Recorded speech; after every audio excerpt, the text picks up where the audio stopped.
सर्दियों में गांव का नाश्ता, अमीर वर्सेस गरीब, सास बहू कहानी। नमस्कार दोस्तों, स्वागत है आपका हमारी आज की कहानी में। सर्दियों में गांव का नाश्ता। ठंडी सुबह थी।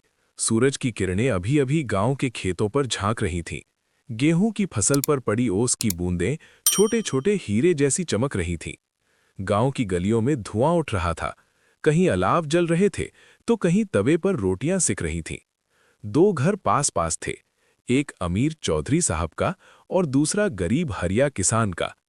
चौधरी के घर में नाश्ते में मलाईदार पराठे, मक्खन और गरम दूध बन रहा था।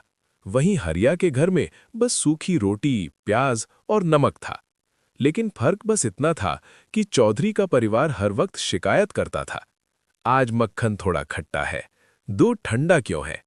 जबकि हरिया और उसकी बहू सीता मुस्कुराते हुए कहते, खा लो बेटा, भगवान का दिया है। उसी दिन ठंड में चौधरी साहब की गाड़ी खराब हो गई। भूख लगी तो उनके नौकर बोले, साहब यहां पास में हरिया का घर है। वे सब हरिया के घर पहुंचे। सीता ने तुरंत चूल्हे पर तवा रखा और कहा, आप ठंडी में आए हैं, थोड़ा इंतजार कीजिए, ताजी रोटियां बना देती हूं। चौधरी साहब ने सोचा, ये गरीब औरत हमें खाना खिला रही है, जबकि खुद के पास ज्यादा कुछ भी नहीं। सीता ने रोटियों पर घी की जगह सरसों का तेल लगाया, प्याज काटा और साथ में गुड़ रख दिया।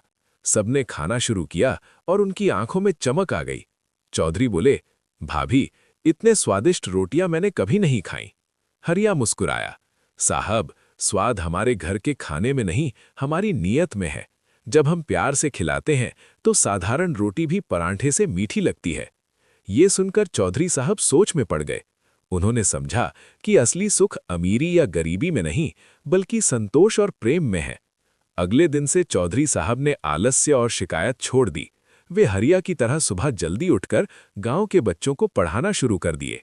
अब गांव के लोग चौधरी साहब को दयालु चौधरी कहकर बुलाने लगे।